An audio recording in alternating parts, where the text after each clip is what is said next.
All right, happy Wednesday. Guess what's happening again?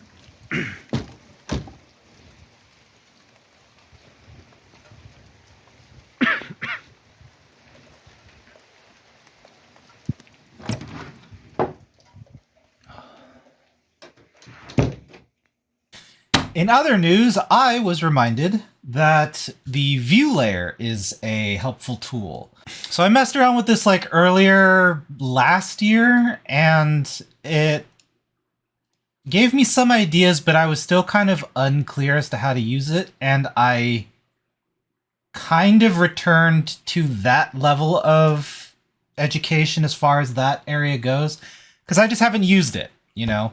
So everything that I had read and listened to regarding the view layer just sort of evaporated over the rest of 2023. It might help with the larger scenes that I would like to mess around with. So, for example, like I could have, like, let's assume this cube, right, is like, let's have a floor though. So let's assume that this cube is like 66,000 faces or something. This cone, and this cone is like my subject, my creature, my character. And I have to re-educate myself in this area because it has been a while, but just the promise of being able to render my scenes separately or as separate entities and then have them render into a single entity, I think would really help the performance of Blender in certain aspects. So for the scene view layer, I have collection number 3, which has my cube and my plane, so my floor, and my collection 4, which hosts the cone, is hidden. So if I go to character, the cone is the thing. All right, so in conclusion though, what I have is just kind of the beginnings of, then I would go into compositing, and this is where I'm the most vague.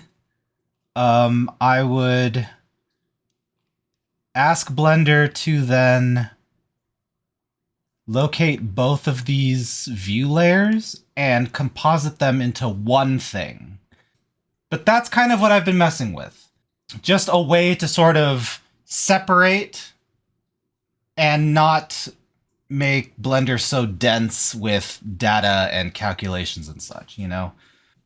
Also, for the last couple days, it's just been messing with that CNC machine and figuring out why it gives us error messages, which I kind of found out. So the solution to the problem that I was complaining about 2 days ago, I think, because I took a break yesterday, the solution was to just disable the hard limits, the hard limiters.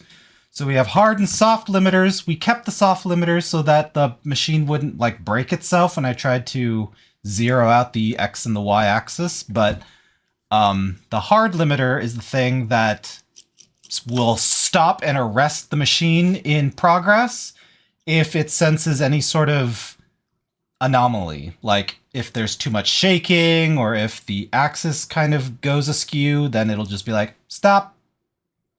Wait a minute. So yeah, that's where I'm at. Figured that out, and we're in the process of figuring this out, the viewport situation.